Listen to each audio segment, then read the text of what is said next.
U Mariji Bistrici održano je 18. vatrogasno hodočašće. U nacionalnom se marijanskom svetištu okupilo oko 2000 vatrogasaca iz dobrovoljnih i profesionalnih postrojbi te vatrogasne mladeži iz cijele Hrvatske.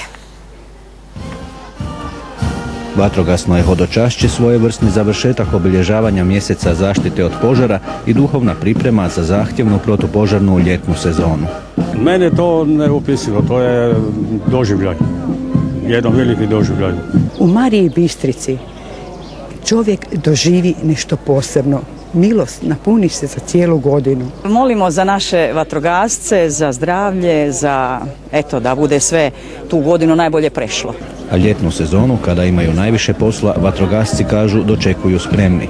Kolegama na obali pomagat će vatrogasci s kontinenta, a nastavlja se i praksa sezonskog zapošljavanja. Već niz godina, skoro 20 godina, se dodatno pojačavaju vatrogasne snage na priobalju, dakle upošljavamo sezonski na 4 mjeseca 1110 vatrogasaca. Za novu je sezonu spremna i protupožarna oprema.